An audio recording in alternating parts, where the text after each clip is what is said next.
Ikhwani fid din, azan ya Allah wa iyyakum. Termasuk dai as-Safwah yang juga sampai saat ini kita belum tahu apakah sudah taubat ataukah tidak.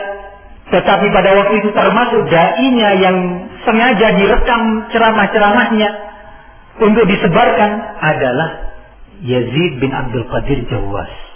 Pernah dengar nama ini? Loh, Ustaz kok tahu bahwa itu termasuk dai-nya? Baik tercatat secara resmi atau tidak, tetapi As-Safwah sangat getol menebarkan kaset-kaset ceramahnya, merekamnya. Kok tahu Ustaz? Saya adalah petugas rekam. Ya. Termasuk saya itu sampai nginep-nginep di masjid perumahannya Yazid Jawas di Bogor itu, ya, untuk merekam. Fasyahidah syahidun min ahliha. Ini yang bersaksi sekarang yang ngomong ini orang dalamnya itu tadi. Nggak pakai sanad berpanjang-panjang sanad, ya. Barakallahu fikum. Jadi saya yang merekam, diamanai alat rekam khusus. Barakallahu fikum. Ikhwani fid din, azani Allah wa iyyakum. Ini bagian pertama. Penyebaran pemikiran sururiyah qutbiyah di Indonesia, dipelopori oleh atau diperankan oleh siapa? Yayasan As-Safwah. Yang berikutnya tidak kalah besarnya dan tidak kalah dahsyatnya, yaitu Yayasan Ihya Turas Al-Kuwaitiyah, Jam'iyah Ihya Turas Kuwait. Nah, ini kan adanya di Kuwait, Ustaz. Apa kaitannya kita dengan Kuwait? Ya, walaupun yayasan itu markas besarnya berada di Kuwait, tetapi kaki tangannya, cabang-cabangnya, dai-dainya, kegiatan-kegiatannya sampai ke Indonesia ini. Nah, sampai ke Indonesia ini. Ikhwani fiddin rahimani wa rahimakumullah. Yayasan Ihya Turas berupaya untuk menggait, merekrut beberapa ustaz dan dai ahli sunnah pada waktu itu. Kurang lebih pada tahun tersebut juga, 93, 94, ya, 95, sampai akhirnya terwujudlah kerjasama antara Jam'iyah Ihya Turas Kuwait dengan Pondok Pesantren Al-Irsyad Tengaran, mendatangkan salah satu tokoh, bahkan tokoh terbesar Ihya Turas ke Indonesia, yaitu Abdurrahman Abdul Khalis. Kurang lebihnya antara tahun 95 atau 96. Diadakanlah tentunya ini sebagai salah satu efek negatif, ya, program-program Yayasan Ihya Turas di Indonesia. Apa itu Yayasan Ihya Turas ini? Penting untuk saya kenalkan.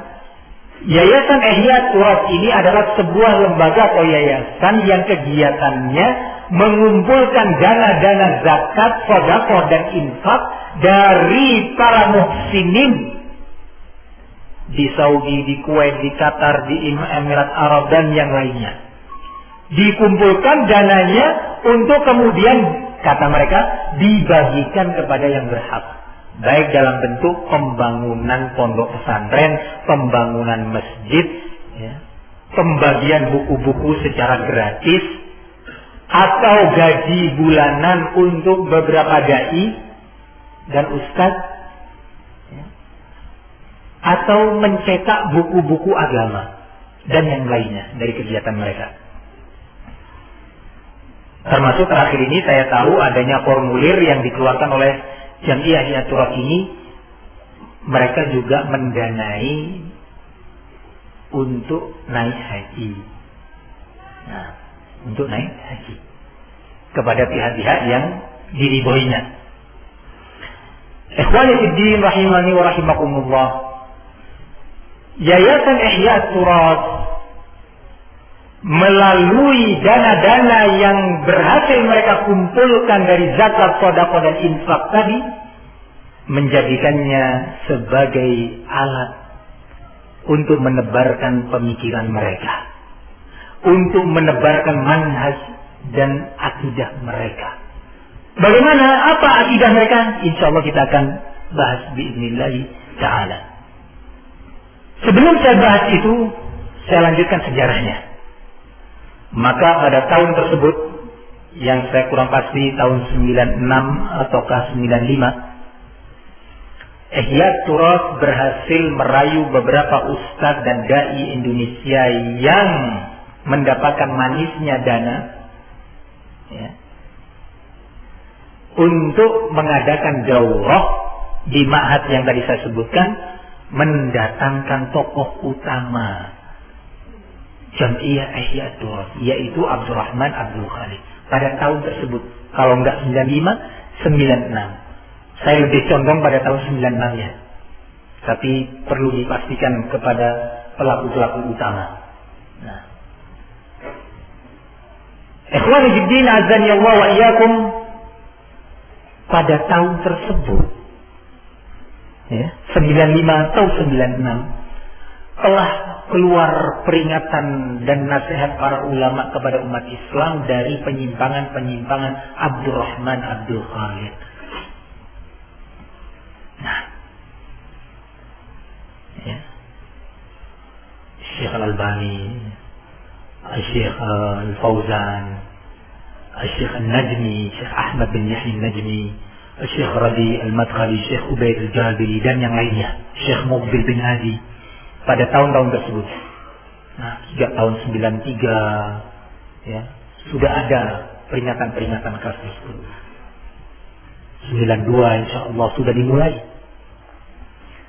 Namun ternyata tetap saja berhasil Ihya Turas merayu ustadz-ustadz tersebut untuk mengadakan daurahnya Abdurrahman Abdul Khalid. Diundanglah dalam daurah itu berbagai tokoh dan dai beragam. Ada yang isbal, ada yang potong Syiahnya, ada yang pahamnya itu Asy'ari, ada yang hizbi, ada yang macam-macam yang datang ke sana itu. Beragam orang. Di daurah itulah, nah ini sejarah Suriah ini, ya, dengan pemeran yang kedua, Abdurrahman Abdul Khalid, ya, membela Salman Al-Auda dan Safar Al-Hawali. Dipuji di hadapan para dai tersebut, para ustaz tersebut di dalam daurah itu. Dikatakan sebagai ulama dan haram, tidak boleh seorang itu menggunjing ulama. Wah, dibela hadis. Termasuk yang dibela pada majlis itu oleh Abdurrahman Abdul Khalid, Yusuf Al-Qaradawi. Nggak perlu dijelaskan kalau ini ya, sudah jelas ya. Nah, barakallahu fikum. Ikhwani fid din, azani Allah wa iyyakum, maka semakin besar perpecahan yang terjadi. Ketika sebagian dai tersebut membela Salman Al-Auda dan Safar Al-Hawali, tokoh-tokoh Sururiyah, tidak mempedulikan nasihat-nasihat ulama, bahkan dicampakkan. Ada yang mengatakan itu ulama sigar, ulama kecil. Ada yang mengatakan itu kan dalam bentuk tulisan. Tulisan itu benda mati. Ya. Kita ingin dengar langsung suaranya ulama tadi. Ya. Intinya tidak mau menerima karya-karya dan nasihat fatwa nasihat para ulama tadi. Nah, maka mulailah muncul penamaan As-Sururiyah di Indonesia atau dai-dai Sururi. Tidak cukup sampai di sini, kita lanjutkan. Ikhwani fiddin azani Allah wa iyyakum. Salah satu tokoh Sururiyah, bahkan tokoh utamanya pada waktu itu, yang kemudian membela Salman Al-Auda, Safar Al-Hawali, Abdurrahman Abdul Khalid, adalah Yusuf bin Utsman Ba'isa. Yusuf bin Utsman Ba'isa. yang sekarang ini atau dalam beberapa waktu yang lalu ini, entah sampai sekarang atau tidak, tapi dalam sampai 2 tahun yang lalu masih sebagai ketua umum organisasi Al-Irsyad. Ya maaf saja, semoga umat Islam semoga tersinggung, dan tersinggung yang positif, bukan tersinggung yang negatif. Nah, ya maaf saja, ini penting untuk disebutkan. Loh, Ustaz kenal orang, sangat kenal, ya. Dengan suara rendah pernah jadi muridnya, dengan suara kecil pernah jadi muridnya. Suaranya kecil kan? Nah, tapi karena dekat mikrofon tambah keras. Ikhwani fi din, azan ya wa iyyakum. Ada Yusuf Utsman bin Baisa, nama dia sudah langsung pernah disampaikan kepada Syekh Rabi dan Syekh Muqbil bin Hadi terkait beberapa sikap dan ucapannya.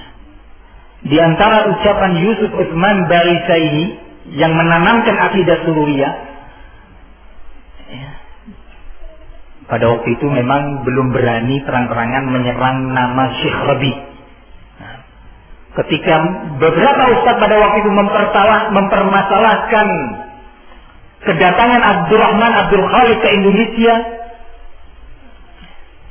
hasil kerjasama Ihya Turaf dengan Pondok Pesantren Al-Irsyad Tengaran tadi, orang ini Yusuf Baisa ini menyebarkan syubhat, dan itu terekam. Dan saya punya rekamannya, sudah ditranskrip dan sudah disampaikan ke beberapa masyayikh. Apa itu ucapannya? Kata dia, sebenarnya perbedaan antara Syekh Muqbil, perselisihan antara Syekh Rabi Al-Madkhali dan Syekh Abdurrahman Abdul Khalik itu perselisihan yang ilmiah, yaitu berbeda kita di dalam menilai pemerintahan Saudi Arabia, kerajaan Arab Saudi, apakah negara ini masih terhitung sebagai negara Islam atau bukan. Kalau negara yang lain, ya sudah sepakat. Bisa paham itu? Letak perbedaan pendapat kedua ulama ini, katanya, dua Syekh Rabi dan Abdurrahman Abdul Khalik apa? Dalam menilai negara Arab Saudi. Apakah negara Arab Saudi itu masih tergolong negara Islam ataukah sudah bukan? Nah, kalau yang selain Saudi, ya sudah sepakat, sudah jelas.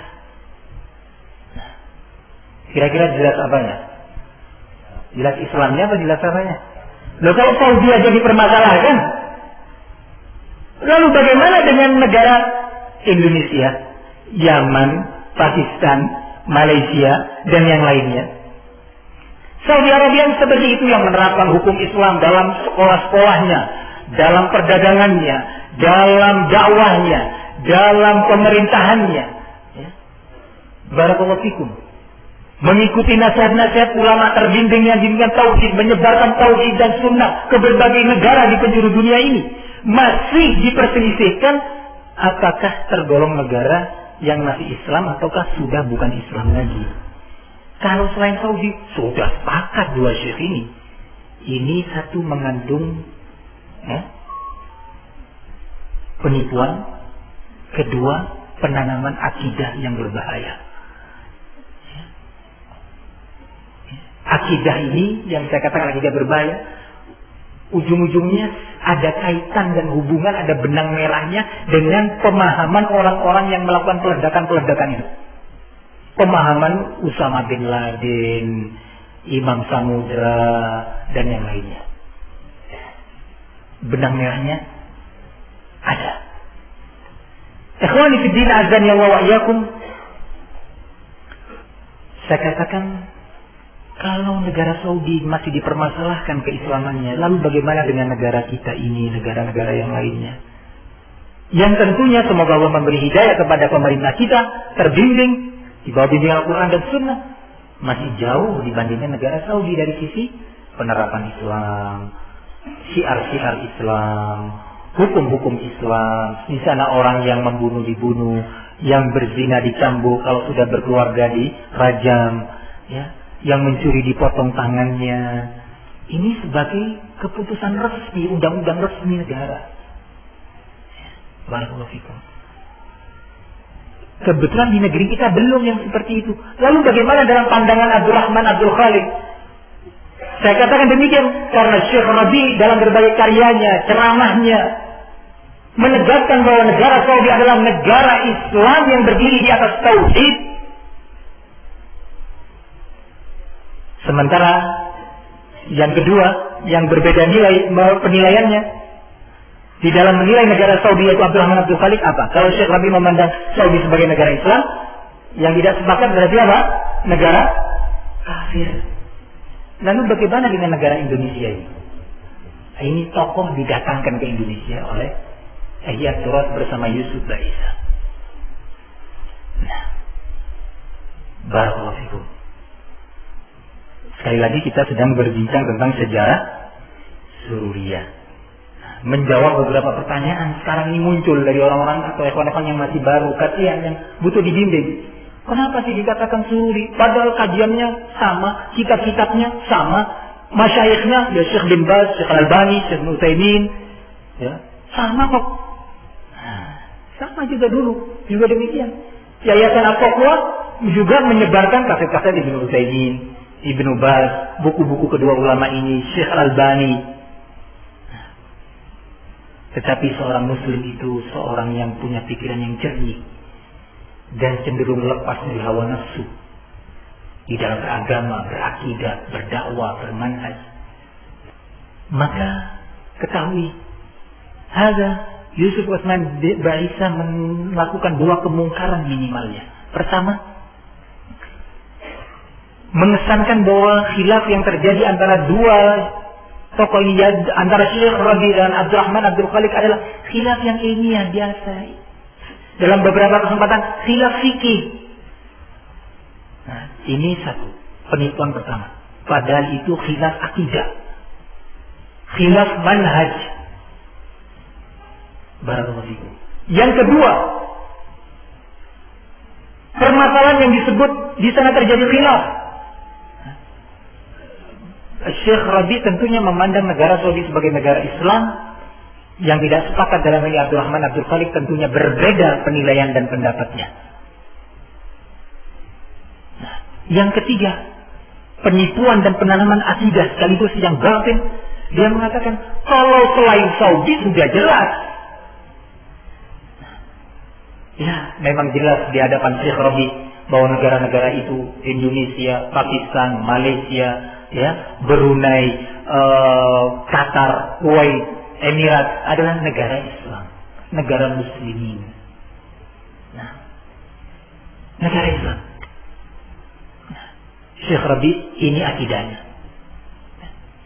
dan dia sebenarnya sudah jelas katanya kekufurannya. Ini yang nampak dari pembicaraan atau keislamannya, dan ini sama sekali tidak cocok dengan redaksi pembicaraan, konteks pembicaraan. Dan mengesankan bahwa Syekh Rabi setuju bahwa kalau selain Saudi Arabia sudah jelas bukan keislamannya, sudah jelas kekufurannya. Maka fitnah Suriah di Indonesia semakin menjadi. Tokoh utamanya pada waktu itu adalah Yusuf Utsman Ba'isa sebagai mudir pimpinan pondok pesantren Al-Irsyad Tengaran, dan diikuti oleh beberapa orang yang lain pendukung-pendukungnya pada waktu itu, antara lain Abu Nida, ya, Jogja, Ahmad Faiz, Solo, ya, dan yang lainnya. Berjalan waktu hingga tahun 97 atau 98 bergabung juga setelah itu Yazid Jawas dengan Yusuf Ba'isa, Abu Nida dan yang lainnya. Maka disitulah muncul dai-dai Sururi.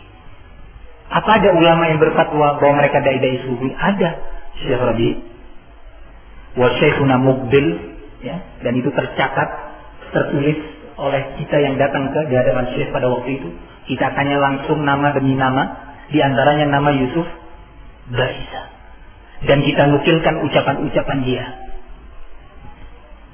Dan Syekh ketika ditanya apakah orang ini boleh dikatakan hizbi, nah, setelah Syekh mendengar ya, perkataan Yusuf Baisa yang dinukil dari kaset-kasetnya ataupun selebaran-selebaran yang diedarkan pada waktu itu. Nah, hizbi. Apakah boleh dia dikatakan sebagai sururi? Nah, ar-rajul sururi. Orang ini adalah sururi.